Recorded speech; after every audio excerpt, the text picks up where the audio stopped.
I would say, throughout the presentation, we're going to be covering a variety of topics, but if there are questions for a particular section or topic, feel free to drop them in the chat, and one of us who is not presenting will try to address them and find time to talk to them. And we'll, of course, take more questions at the end, or you're always welcome to contact us.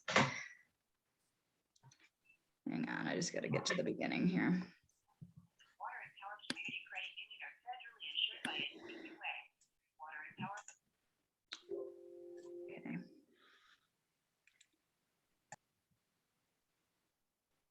Okay. So I'm going to put. All right. Well, again, thank you very much for being here. We're very grateful for you joining us. So we're just looking forward to your feedback. This is part of the Blue Horizons project. Yeah, and if you want to, I'll be sending out a recording later too. So don't worry if you miss something. So this initiative, the Blue Horizons Project, is supported by a mix of public and private partners, including individual volunteers, financial resources from the city of Asheville and Buncombe County, and we also partner with Duke Energy. Get somebody else coming in. So our goal for this class is to help you select a few actions that you can take on at your home and just become more aware of how energy moves in your home and how to waste less energy in your home. So why do you care about energy efficiency? Well, obviously there's a few reasons. If you care about saving money, that's a big reason. And I know probably a lot of you are here because you care about the environment and the impact that you're making in the world.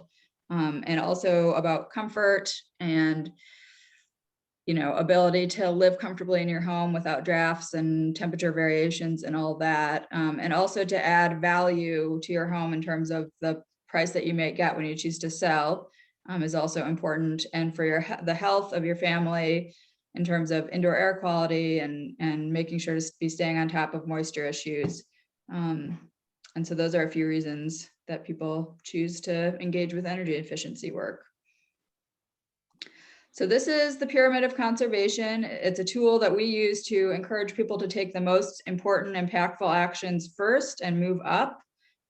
So starting with building your understanding, which is what you're doing right now, and making an action plan that that's achievable in your home, and then working your way through the lower hanging fruit in terms of big impact, low cost actions that you can do in your home. And we'll get into that a bit more later on.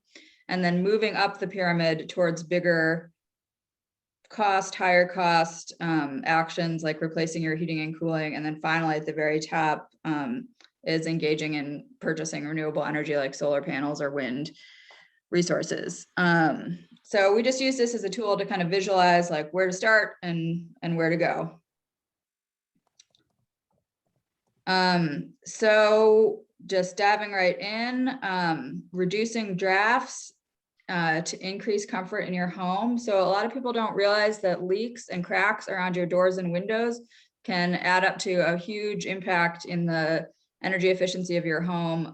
Most average homes have what would add up to a 2 foot by 2 foot hole in your house that are caused by all those leaks and drafts. So sealing around doors, windows, outlets, and you'll notice that you might have a leak or a draft if you have a room that's always hotter than the rest of the house or always colder than the rest of the house.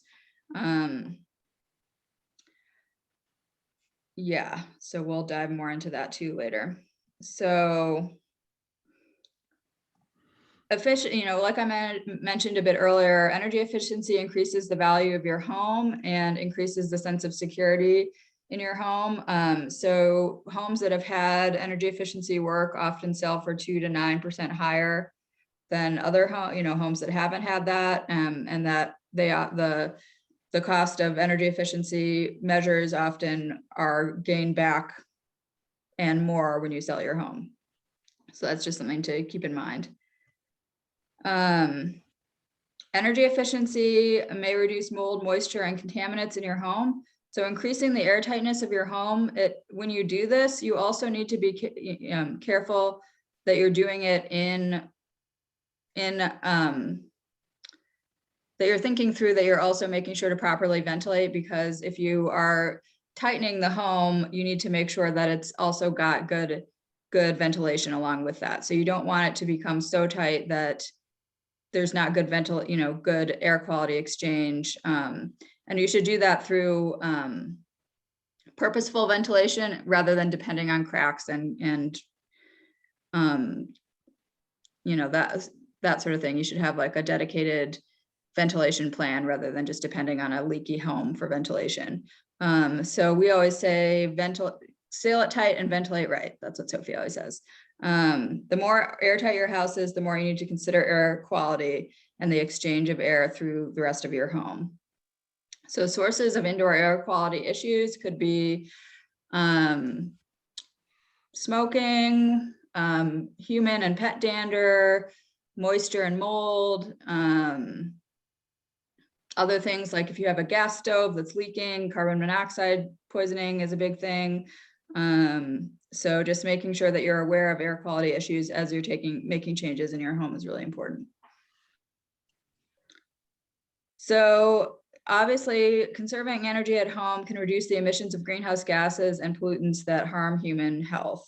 So, I'd imagine that one reason why many of you guys are here is because you care about the planet and the bigger picture that, of the climate crisis and moving towards taking steps in your own life to do, make changes. So what you're doing right now, it really does make a difference for people and the planet. So I thank you again for being here and considering that. So when you are making changes in your home, being aware of safety issues in your home is really important, such as if you have lead paint, making sure that that is being managed by a professional. Same with asbestos insulation or taping on your ducts, making sure that you're not disturbing those things, that you're aware of where they are, and that you're getting professional help when you need it. And then again, with our super humid climate, we need to be aware of if we might be trapping moisture or condensation in our homes, and making sure to be managing that so that you're not causing mold issues. So this slide is just to, and I also just encourage you guys to be dropping comments in the questions. Sophie is very knowledgeable and she would be happy to answer them. So if you have questions, make sure you're dropping them in the chat. And then we'll also give time to answer questions at the end as well. So this slide is just kind of to give you guys a general look at the systems that are in our home and to remember that your home is an ecosystem and that each change can affect other things within it. So for example, when you're changing out your lights from incandescents to LEDs, incandescent light bulbs create a lot of heat. So you'll also be cooling your home, which is great, because in the summer, at least, we live in a very hot climate. So it's just good to remember that changes that you make in one part of your home's ecosystem affect everything. So making sure that you're viewing it as a whole system rather than just separate parts. And understanding that managing the temperature of your water and air in your home is the biggest impact on your energy use. Thinking about how you generate light and how you power devices and appliances. So this slide is really, really important. If you guys, take away only a few things, I hope you remember, and I'll send this out, but that the biggest user of energy in our homes is heating and cooling, and then followed by large appliances and most especially water heating. You can see is the third thing there. So this is kind of giving you a picture of how energy is used in your home. And there's kind of like an older mentality that like refrigerators, for example, are using a ton of electricity in our home. And that's a bit outdated with more modern, devices, is just to keep that in mind, as this is how our energy breaks down.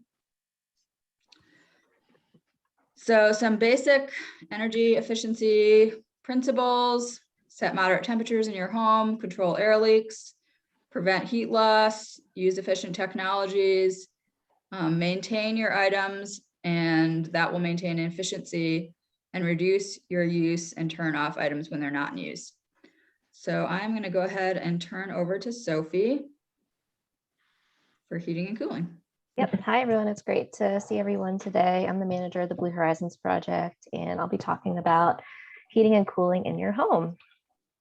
So as that graph previously shown indicates, heating is the lion's share of your home's energy use. So it makes sense to tackle the efficiency of your heating and cooling system, sometimes called an HVAC system, as some of the areas that can have the largest impact on reducing your energy use in your home. And I just want to caveat all of this with, I am not an HVAC professional. Neither Beatrice or I are certified in anything to do with this. So please take everything we say as friendly advice, as contributing towards helping people adopt more clean energy and energy efficiency in their homes.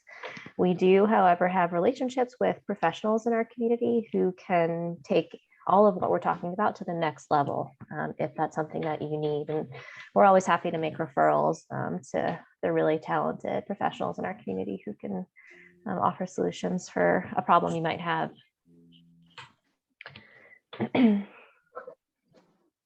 Next slide.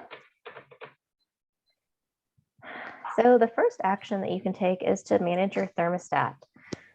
These are examples on the side of the iterations of thermostats over the years. So you may be familiar with the far left one as being from like the 70s or the 80s, but the thermostats of today are much more sophisticated and have features such as offering a way to program them. Some of them are even Wi-Fi enabled, and you can control them from a smartphone or a computer when you're away from your home.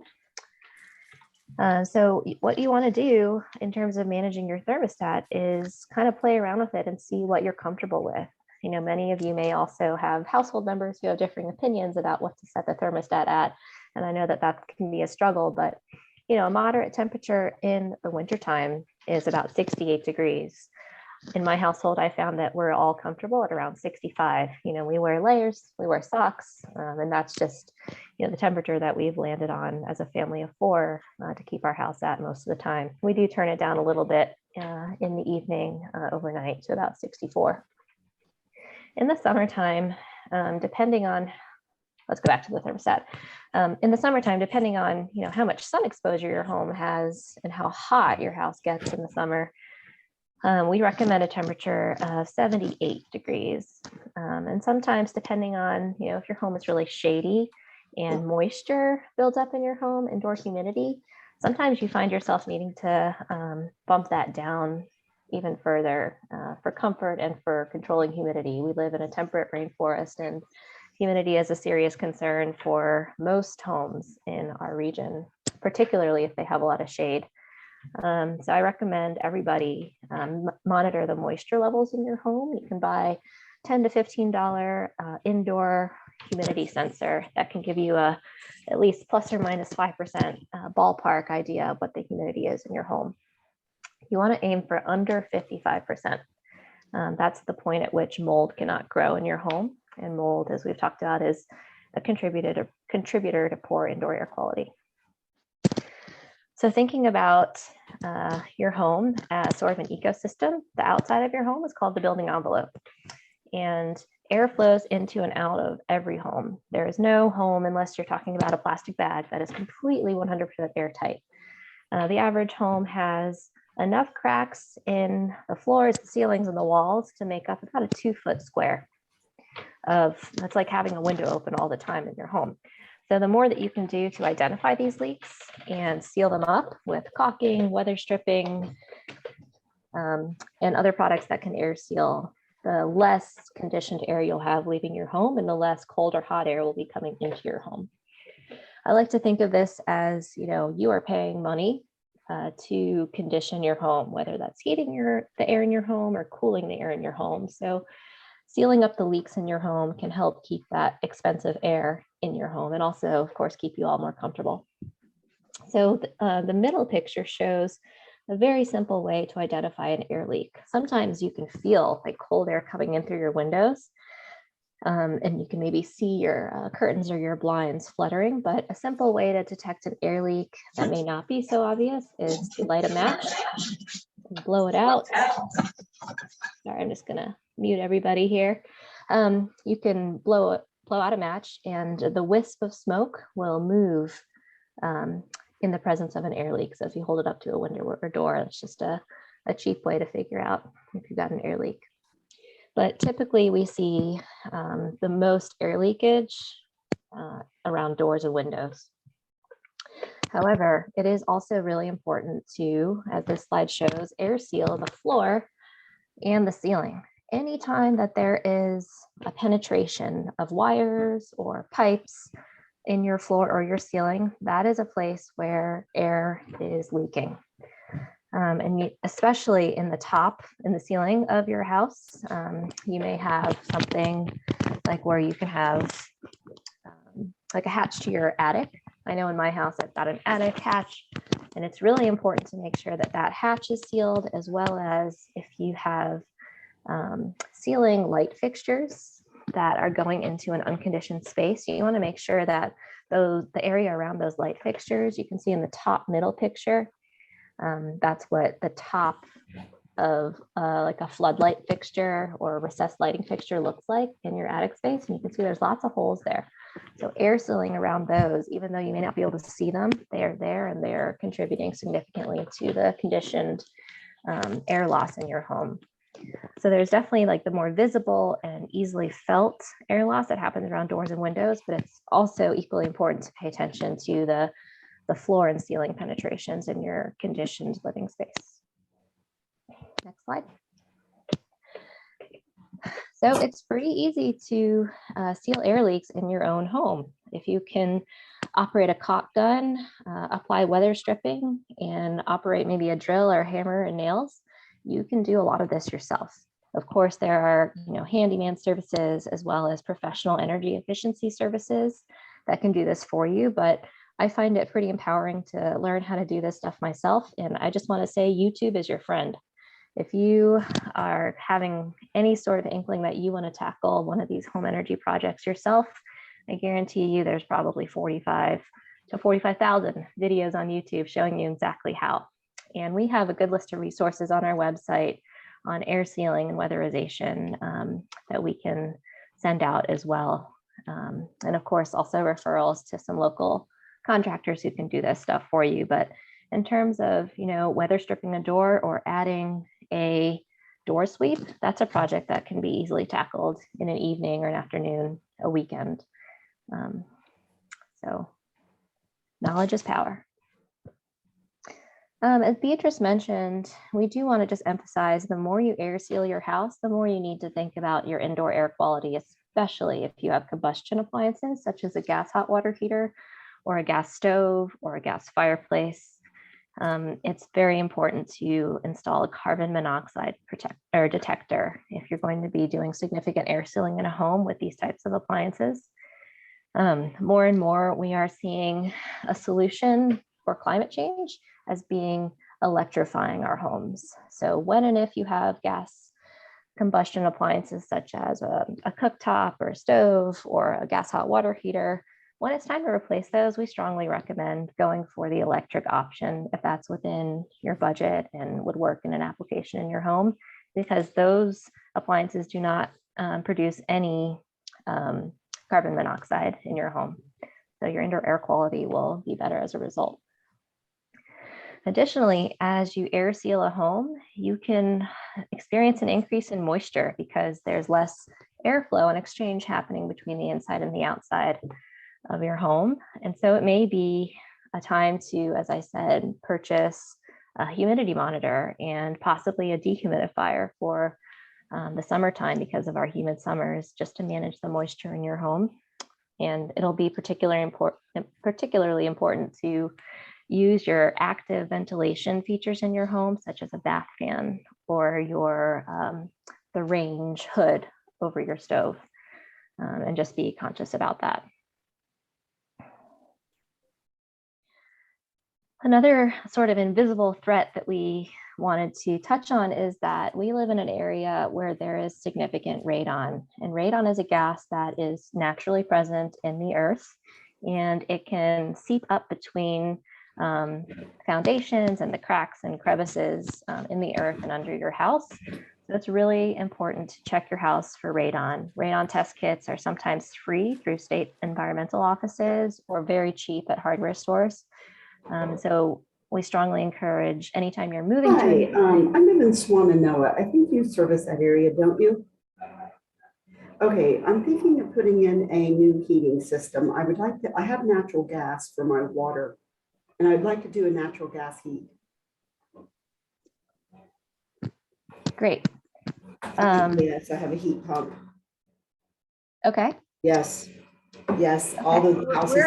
We're not a contractor. A certain time, and some of them have already been replaced, and I'm tired of having a $200 heat bill.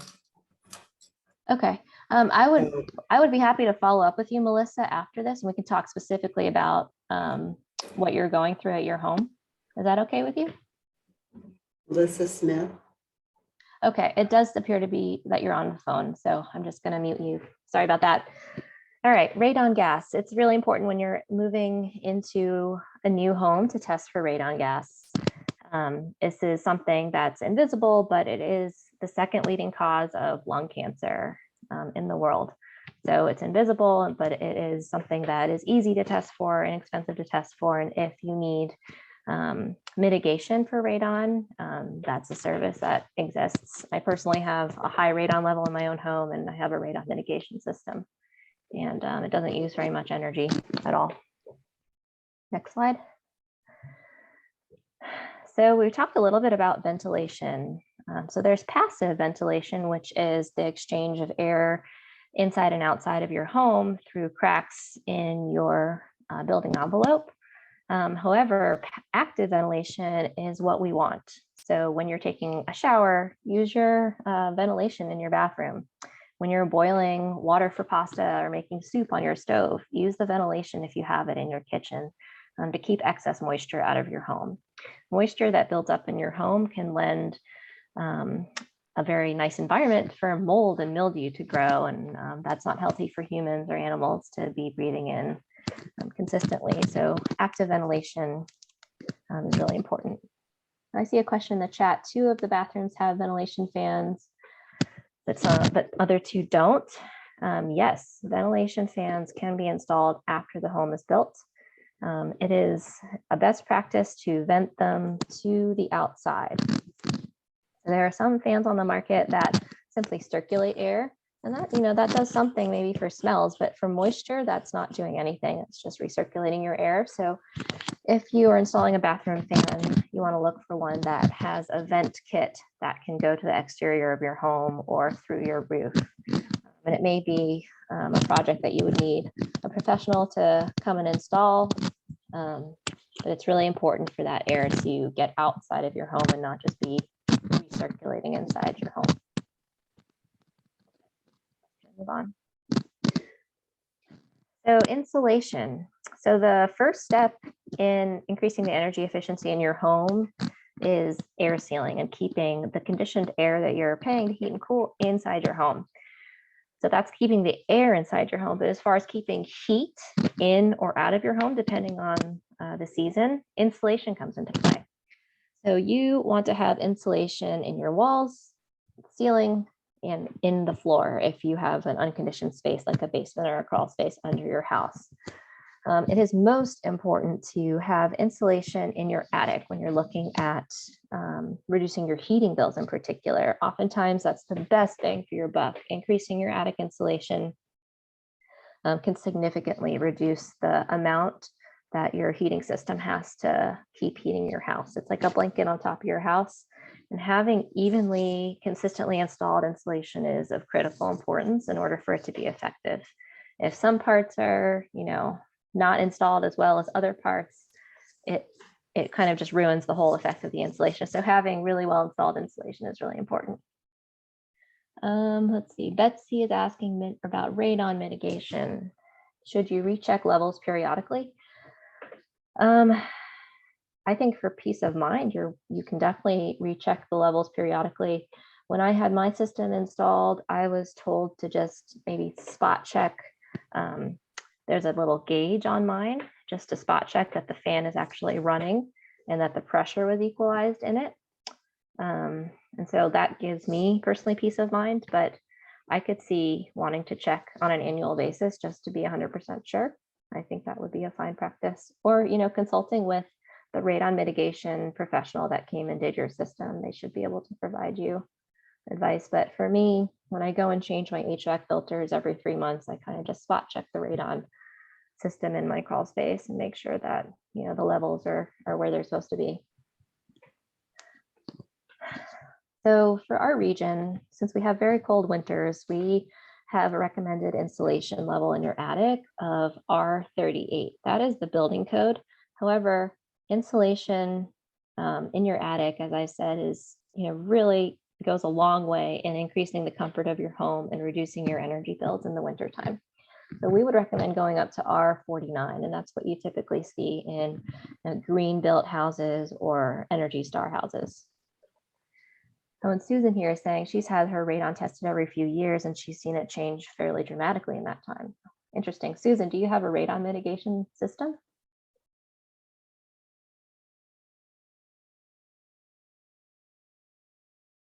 I guess maybe she'll chime in.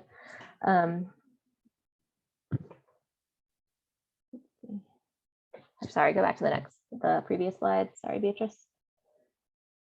So insulation is something that you can add yourself. Lowe's and Home Depot have these machines that you can sort of blow in insulation. If you buy a certain amount of insulation, they'll rent you the machine for free to do it. And that's something that you could do yourself. However, many people find that it's sort of an unpleasant job of having to crawl through, tight spaces and work this machinery. So it may be better to hire a professional to add insulation, but it is some of the best money that you can spend on your home. Can you go back to the previous slide, Beatrice, please? Okay, next, sorry. Oh, lastly, just about attic insulation, the point at which you enter your attic. So if you have an attic hatch, you want to make sure that there's insulation on top of that.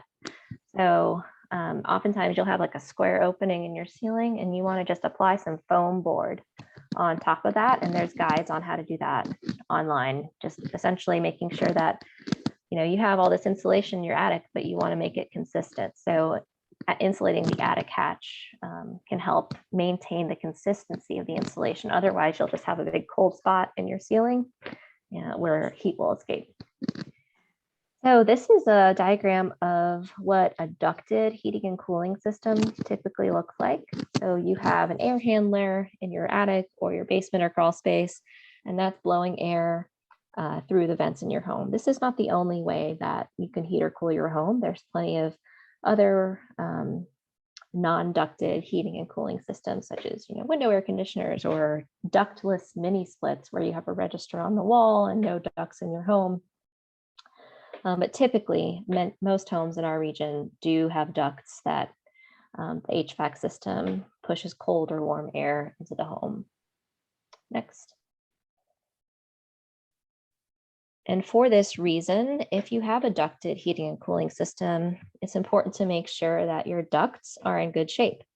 About 20 to 30% of energy loss in a heating system happens in the ducts. So that means ensuring that the ducts that you have are sealed, either with tape or there's a product that's sort of like clay called mastic that can be applied to the outside seams of a duct. And especially where a duct connects to like a register coming up into your floor or coming down into your ceiling. And then just ensuring that all of your ducts are connected. I used to live in a house where we just didn't have air coming through one vent, and we went under the crawl space and realized that vent was completely disconnected, just blowing air into this unconditioned space. So we were losing money and energy and heat and cooling that way. You want to make sure that there's enough space around your ducts for the air to move freely. So try not to cover ducts with furniture and just make sure that there is about 12 inches of clearance around ducts at all times. Next. So you want to call a professional if your ducts are damaged. It's typically not a project that we see a lot of homeowners want to tackle in a day's work. So on the right, you see an example of a disconnected duct, and then on the left, a duct that is kinked. Just like a straw, you know, you want to have a clear path for air to travel in a duct. If you have a kink in a straw, you're not going to be able to suck up any water or air. The same goes for ducts. You also want to have them insulated if possible, particularly if they are in an uninsulated attic or crawl space, as we see frequently. Next, please. So yeah, ducts frequently are installed in attics and in crawl space that are not heated or cooled. So it's really important to have them insulated so that that cold air or warm air that's moving through them stays cold and stays warm, reducing the energy loss. Next. So this is something that you can do yourself. You know, these rolls of duct sealing tape, not duct tape, mind you, but this is a particular roll of metal tape that is designed to actually seal ducts and make an airtight, very permanent, very sticky, long-lasting seal on your ducts. Can be purchased for about $10, as well as a bucket of mastic might run about $15 to $20. And you can use gloved hands and simply rub the mastic on over the seams of the ductwork or where they meet the areas, such as where you see the ducts in this picture meeting that rigid structure. That's an area where you would want to tape or apply mastic. And the mastic in this picture is that pale smeared substance that you see on that rectangular box. That's mastic, and someone has put mastic over the seams on that structure. Next. We can't stress enough the importance of regular maintenance on an HVAC system. So replacing your filters, if you have filters on your HVAC system, quarterly or at the recommended interval dictated by your heating and cooling system, is so important. This helps keep dust and dirt and objects out of your machinery that could potentially break or cause a failure in your system, as well as they help clean the air, reduce dust and allergens, mold, pet dander, depending on how tight of a weave your filter has. So setting a reminder on your calendars. I personally live by my calendar and I don't do anything unless it's on my calendar. So quarterly, I just have a reminder, hey, replace your air filters. And at that same time, I check on my radon system. So important to have regular maintenance performed. Some filters are actually not replaceable, but they're cleanable. And this is a nice feature that you can, just vacuum them off or rinse them off instead of replacing them, which is a nice option for some folks. However, the typical filters that reduce the allergens and the dust and the molds, those are going to be disposable filters typically. So when replacing your HVAC system, as we stated before, we highly recommend moving to an electric system if possible. Heat pumps have just come an incredibly long way over the past couple of decades in terms of their efficiency and their ability to operate at low temperatures like we have here in the winter.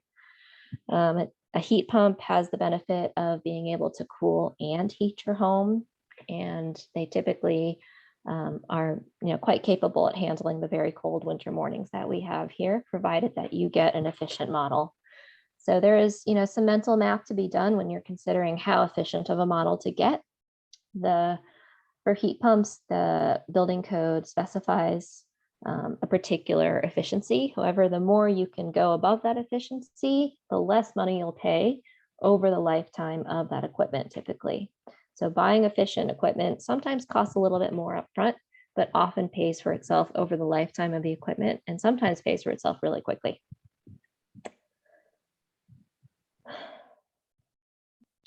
Another way that you can heat your home is by utilizing sort of passive solar principles. So in the wintertime, if you've got sunny windows, you can open your blinds to allow the sun shine through them.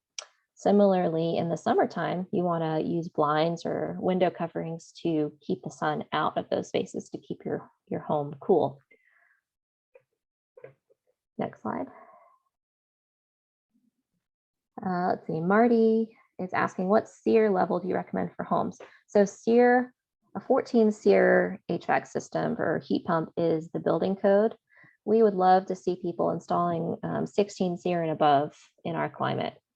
The more efficient heat pump models will be able to operate at the lower temperatures. We get about 6 to 10 mornings a year where it's about 15, 20 degrees. The higher efficiency the heat pump is, the more capable it will be at running at those lower temperatures and not relying on the backup strip heat. That's auxiliary heat that is highly inefficient, but it kicks on when a heat pump can't keep up. And as I've said, the newer heat pump models are quite effective at operating at the lower temperatures that we see here. But the more efficient, typically the better. But, I found there is sort of a balance point where you're, looking at a 20 SEER and the cost between like an 18 SEER and a 20 SEER is very significant. So perhaps it could be that an 18 SEER is like the sweet spot of a price point and the efficiency that you want in your home. So I always like to recommend that folks get 3 quotes from 3 different companies and ask for a good, better, best from each company. Ceiling fans are another way to increase the comfort and move air around your home. However, it's important to note that ceiling fans do not change the temperature of your home. I see a lot of houses operate ceiling fans like 24/7, regardless of whether there's a person in the home. And ceiling fans don't use that much energy, but if you're running ceiling fans all the time, they use about 40 to 60 watts. It's a significant energy use if you're running them in multiple rooms and you're running them when no one is in the room. There's perfectly legitimate reasons to run a ceiling fan in a room where there's no one in there. Like sometimes I have a laundry hanging in a particular room and I want to run the ceiling fan to help dry the laundry more quickly. However, it's just important to know that ceiling fans do not change the temperature. They change how the room can feel and they move the air. So try to be conscious of that when you're deciding to leave a ceiling fan on in an unoccupied room. Next. Now I'll turn it over to Beatrice to talk about hot water, which is another major energy user in the home. Cool, thanks, Sophie. So much great information. So, as we looked at that little graph earlier on, hot water is a significant energy use in your home. It's, somewhere between, 17, 18% up to 1/3 of the energy that's used in a home. So most water heaters consist of a tank in which the water is heated and stored. Some water heaters are tankless, or on demand is another way to say that. So your water heater will typically be in the utility room, laundry room, attic, or basement or crawl space. Hot water heating is typically, it's the second, like I said, the second largest energy user after heating and cooling. So a good, super simple action that you all can take right away is to check what temperature your water heater is set at. We recommend setting it to 120 degrees, which is a good point that is usually about the hottest anybody wants their water anyway. And it is safe in terms of like, if you have small children in the home, they're not going to get scalded. And then also it's hot enough that it's going to not allow like bacteria and stuff to grow in it. So we recommend just double checking, when you get off this call, double check what temperature your water heater is set to and set it to 120. So there's different types of water heaters, like I said, but if you can insulate your water heater, that's really great. Not if it's a natural gas water heater, only if it's an electric water heater. But yeah, if you can insulate the pipes coming off, both the hot water pipe and the cool water pipe, and put a blanket around the tank itself, will save you energy. Will kind of keep the tank from having to work as hard. Will keep the water at a more consistent temperature. So check if your water heater is hot to the touch, which it might be for older models. And then follow, find some instructions online from a reputable source and follow those on how to insulate your hot water heater. And we have some resources on our website about that. And this is especially important if your hot water heater is in an unconditioned space, like an unheated basement or something like that. Obviously, if it's in a conditioned space, there'll be less temperature difference, but it's still important. So there's different types of water heaters. We really recommend the heat pump hybrid hot water heater, which uses electricity, not natural gas, and it's extremely efficient, sort of like heat pumps for your HVAC system, but this one has really just kind of been a game changer for hot water heating systems. And I see there's chats coming in. I hope Sophie's able to answer those. And so if you're looking to upgrade your hot water heater, consider a heat pump hybrid. It's a little bit more expensive up front, but it'll pay back in probably around 3 years is the estimates that I've seen.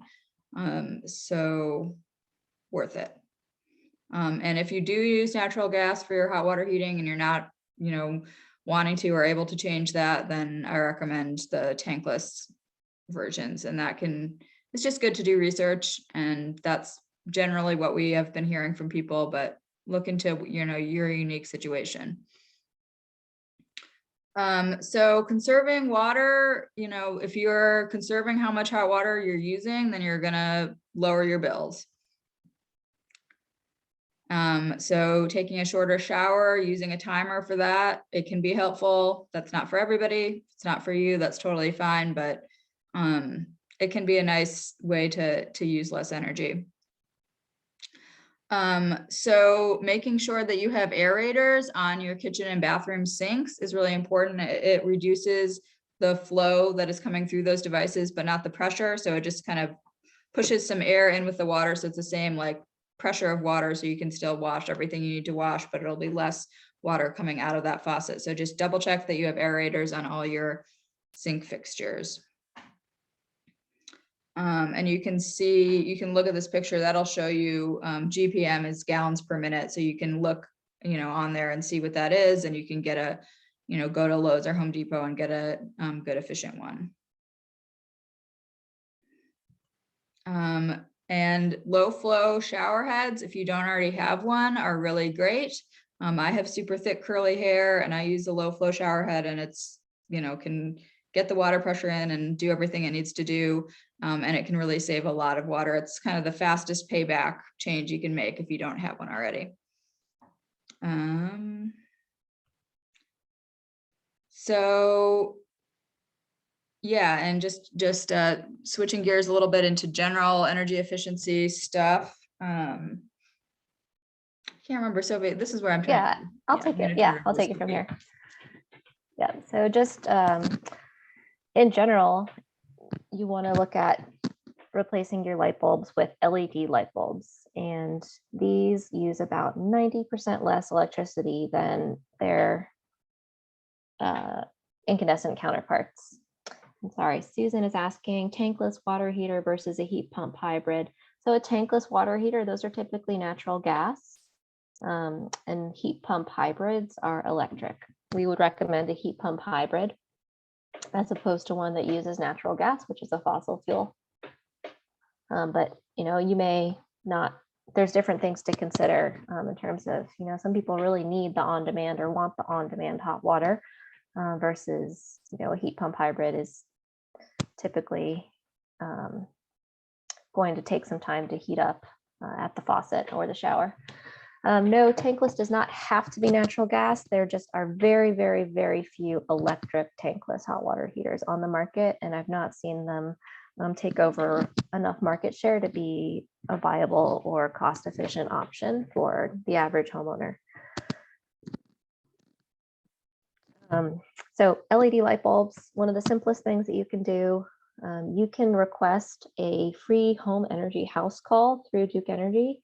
And that is where a technician will come and do like a light energy audit of your home and say, oh, well, it looks like you could increase your attic insulation, or that window needs some air sealing. And they will leave you with a kit of some LED light bulbs and some weather stripping and some faucet aerators, and I believe a shower head as well. So that's a free service through Duke Energy to get some free energy efficiency equipment. One fun fact about incandescent light bulbs is that they waste 90% of their energy as heat. So they are effectively heaters, not necessarily lights. And so by replacing your lights with LEDs, you not only get a much more efficient piece of equipment, you're no longer adding latent heat to your living space. So appliances and devices use a lot of energy, some of them constantly. So one thing that you can do if you are an energy nerd like us is use an energy monitor and plug in your appliances to a device called a kilowatt. And it can tell you how much energy your device is drawing when it's not in operation, or when it's running. So one thing I discovered when I was using this is that my hot water kettle that I use for tea and coffee still draws a significant amount of energy even when it's not on. So I determined that I wanted to have that on a switch. So I installed a switch to put that on and save some energy that way. Next. So it's important to shut devices off. This feels like a no-brainer, but I think in our world where we use so much technology and so much, electricity, and we kind of take it for granted, we want to make sure that if we don't need to use it, let's just shut it off. There are some smart power strips out there that can do this for you and sort of make it a lot easier than to just physically manually turn off your equipment. For example, you can purchase a smart power strip that has a control switch. So a lot of people use this for like a computer. So when the computer is turned on, then it'll turn on your monitor or your speakers that might be connected to your system. And when that computer is then turned off, everything turns off at the same time, and the power strip is switched off. You can also utilize timers for lamps or light sensing fixtures for like a porch light or a floodlight on the side of your home. There's lots of ways to sort of hack the energy used by things that are plugged in all the time by using timers and smart power strips. Next. So for dishwashers and washing clothes, you want to try to run your dishwasher and your washing machine on full loads if possible. Even though dishwashers and washing machines have come a long way in their efficiency in the last couple of decades, it's still the most efficient option to run a full cycle on your dishwasher and hang dry your clothes if possible. It's not feasible for everyone due to space or personal preference, but dryers can use significant energy. And for me personally, there's nothing like the feel and the smell of line dried clothes, especially in the summertime. I find it to be really pleasant, and it works for my family. Another benefit of hang drying your clothes in the wintertime inside is that it can add some much needed humidity to your home in our dry winters here. So that's another benefit of hang drying inside. However, conversely, in the summertime, I'm often trying to get rid of humidity in my home. So I would hang my clothes outside in the summertime. Next. The importance of regular maintenance, again, cannot be overstated. So making sure that you're setting a schedule to change out your air filters and clean the lint traps and the dryer ducts is super important, not only because it's a fire hazard, especially for your dryer, but a clogged dryer duct is not going to be running as efficiently as one that is free. Next. And I wanted to just touch on energy bills. So this is a screenshot of one of my latest energy bills. And I wanted to just call your attention to the box at the bottom, where you can see your current month's energy use versus the month in the previous year versus your usage over the last 12 months versus your average monthly usage. So paying attention to your average energy use will help you keep your energy usage in check, and can also help alert you to something like, if you have a big jump in your energy bills and you look at February of last month, well, for me, that's a fairly similar number. But if I saw in February of last month that I used like 300 kilowatt hours of energy versus 719, that might give me cause to investigate what the jump in energy use was. And it could be related to weather, or it could be a malfunctioning appliance. So just being literate with your energy bills is an important piece of becoming more energy efficient. Next. And then lastly, we really like this pyramid of energy conservation. We showed it at the beginning and we're showing it now here at the end. This is the order of prioritization for tackling energy efficiency and clean energy. So first is understanding, doing the low cost, no cost, low hanging fruit things like lighting and air sealing, and buying efficient appliances when you're replacing them. And then moving on up into the more time intensive and costly things like insulation and ventilation, water heating and cooling, and window replacement. And then the last item in action should be installing renewable energy. There's an adage in the solar energy world of reduce your energy use before you produce energy. So that reducing energy before you are looking at adding solar energy to your home will allow you to purchase, one, less solar energy, and two, make more efficient use of the solar panels, which are pretty energy intensive to produce and ship around the world. So the focus on reduction and energy efficiency is first. And now I'll turn it over to Beatrice for a brief discussion on solar. Yeah, thanks, Sophie.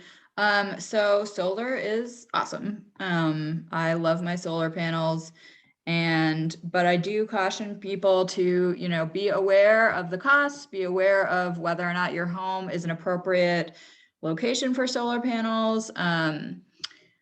Sophie, do you mind dropping in the solar, the Project Sunroof link? So one thing that a lot of folks that I run into, they say, I really, really want solar, but I have all these trees around my house. Well, I would just encourage you to think about, like, you're not going to get solar production if you have shade. And, if you do need to cut down trees for safety reasons, that's one thing. But to really think about if you're having, the benefits of that the trees are giving to you, if they're not a safety concern in terms of shading and cooling your house, and the ecosystem benefits, and the holding moisture in the soil, and keeping down flooding and all that. So I just, I encourage folks to think about that before they remove trees to get solar.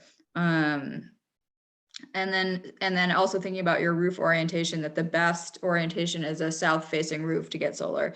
So solar panels are an energy intensive product to create. So we really want to see solar panels used where they're going to produce the most energy, not in a subpar location. So just looking at this slide, the federal tax credit for this year is still 26%, and then it's going to start dropping down in 2023. So that's something to think about. If you're in the tax bracket that could get a tax credit, it might be the year to go for it if you've been considering it. And then the Duke rebate. Duke does offer a rebate for solar. It can be a little bit complicated to get. I encourage you to, when you choose a solar installer, to talk to them about that and make sure that they know that you're going to need help walking through that process of getting the Duke, trying to get the Duke rebate. It is a lottery system, so there's no guarantee that you're going to get it.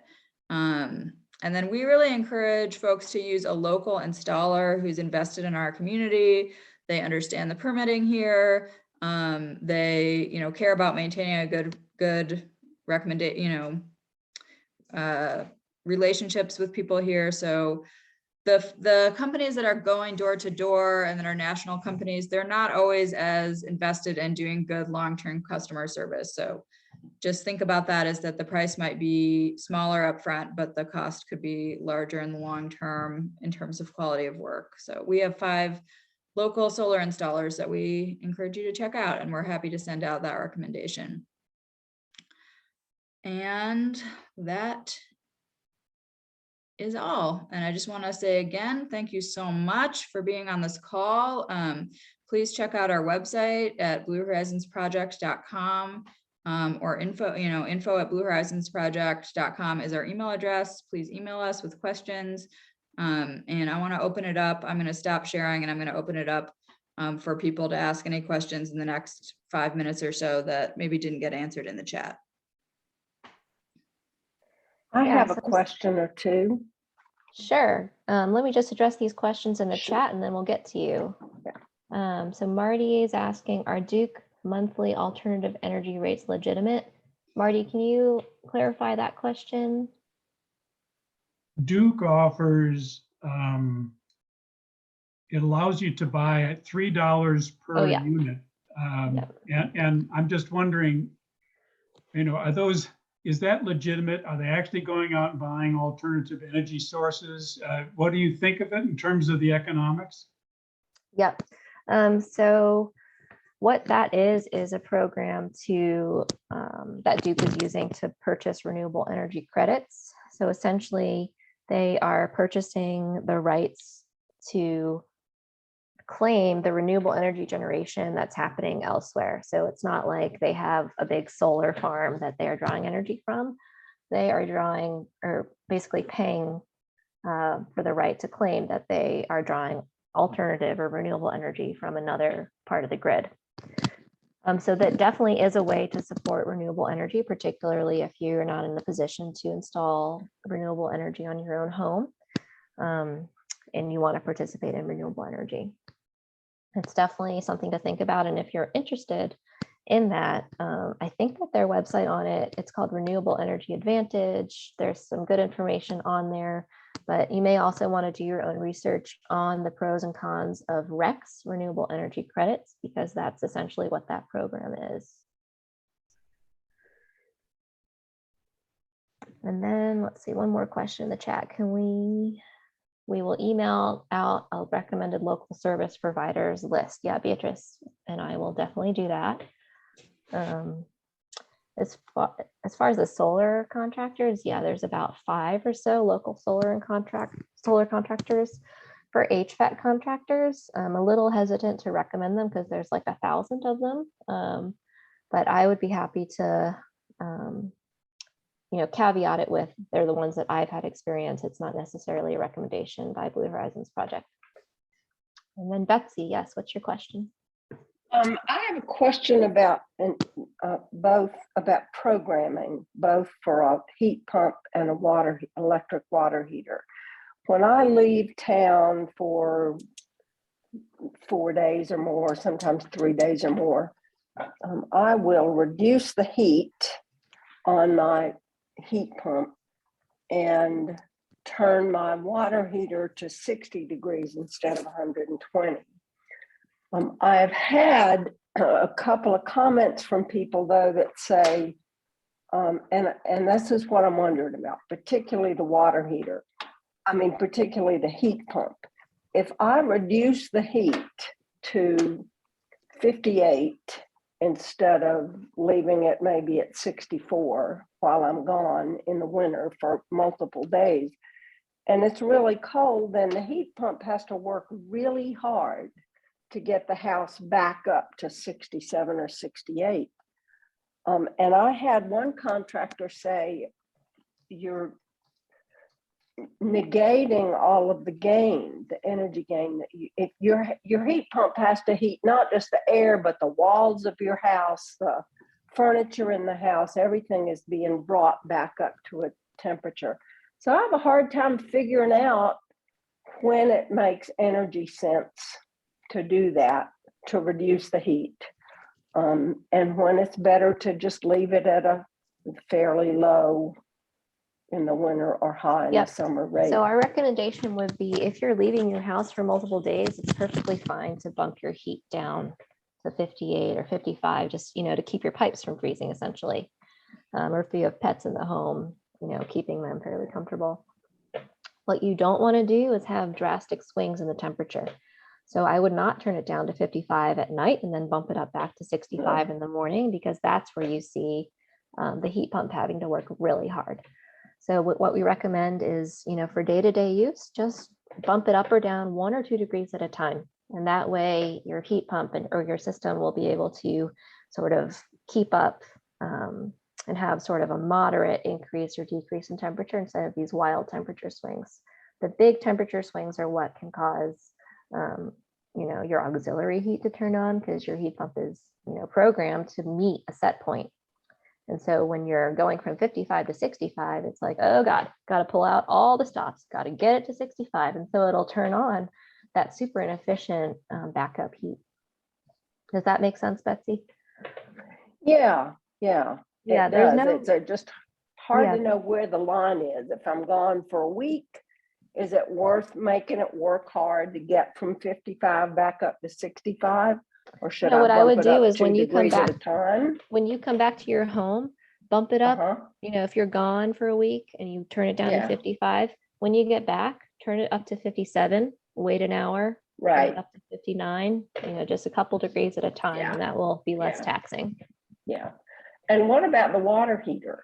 I mean, does it make sense if you're going to be gone for 3 days, say, to reduce the heat of your the temp to 60 instead of 120? I have what's called a vacation mode on my Mhm. water heater that. Yeah, I think it is perfectly reasonable to do that, and you'll save some energy that way. And Okay, you know, thank even you. some of the newer water heaters have timers, and like you can set a schedule, especially with the newer heat pump hot water heaters. There's like an app you can use, so you can remotely control the water heater temperature. But yeah, turning it down when you don't need to use it makes sense to me, and particularly because a water heater is typically just like a giant thermos. It's very insulated, and so it's not going to be as affected by those big swings in temperature. So turning it down when you're away makes sense. Okay, thank you. Welcome. Okay, are there any other questions before we end this session? Yeah, it looks like heat pumps, the question about heat pumps. So the way a heat pump works is that it moves heat from one location to another. It doesn't actually have a physical mechanism of producing heat. It's just moving heat. It's a very, very efficient way to heat or cool a home. And as we've stated a couple of times, the push for electrification as a solution to climate change is one that we are proponents of. We see the electric grid getting cleaner every year, and more renewable energy added to the grid every year. So, you know, whether you have solar panels on your home, electrification makes eminent sense in that situation because, you know, you can utilize your solar more effectively if you only have electricity in your home and no natural gas. But, you know, because the electric grid is getting cleaner every year and because heat pumps are a particularly efficient technology, we are recommending electric heat pumps as the HVAC system of choice. So before we sign off, there was one person who I think at the beginning said they had solar panels and they had a very low bill and then something happened and now it's higher. Is that person still on? I'm sorry, I don't remember who that was. Yes, Yes, yes, I am. That's Yvonne. So when did when did you have the low bills and when did the high bills start? Okay. Duke came out and installed some kind of automatic meter reader thing, different from the guy coming out and physically looking at it. Mhm. So we think there's a connection, but I don't have the words to explain it. But it was consistently for more than a year, the $16 a month connection fee. Mhm. And then it was $200 one month and $400 another month. And we haven't really increased our usage. So something went wrong. And I think it's on Duke's end because I've talked to my solar people and they say, system is working. I monitor it on the app every single day and I see that it is producing more energy than theoretically we are consuming. So I don't know what to do. So it sounds to me like, you know, two things that I would recommend starting with at least would be calling Duke and asking them to come out and look and make sure. I mean, it's rare, Yeah. but there is a possibility that, you know, there's an issue with your meter. Yeah. So definitely call them, ask them to come out, be persistent, you know, call them as many times as you need to get them to come out and look at your meter. Mhm. And then it's also possible that there's something going on probably with your HVAC system. We've talked to somebody who came to us recently who had a $1,000 Duke bill, and we don't know exactly why her, you know, bill was so high, but it seems likely that something was going on. with her HVAC system that her backup auxiliary heat was coming on when it shouldn't be coming on. So that's something to look at, is your HVAC system. Perhaps your auxiliary heat is coming on when it shouldn't be, and that's extremely inefficient. Well, that is possible that that's the issue, because we did have to replace our furnace Okay, in sometime in earlier February. It just died because it was original to the house. It was built in 96. So we were lucky to have it that long. so We another question is, did you replace a natural gas furnace with an electric one? And No, then my bill it- started? No. it was electric all along, but there was a system where if the temperature got really cold, then we would have a natural gas backup emergency heat Okay. system. So I That's think not supposed to be happening with the new furnace. it sounds to me like you need to get an HVAC professional to come out and look and make sure that your auxiliary heat isn't running when it shouldn't be. Okay, we can do that too. Yeah, thanks. Mhm. All Yeah, right. good luck. That sounds unfortunate and expensive. I know, well, again, we're trying to replace every appliance in the house because they're original to the house so that we can be more energy efficient. Because again, they're old and we've been slowly doing that. We knew the furnace would have to be replaced at some point, and it was like, why does it have to be in the middle of the coldest month of the year? But oh well, it was 2 weeks without heat. We Oof. managed. Well, best of luck, and thank you all so much for joining us today. And we're excited that you care about a cleaner energy future and taking action in your own home.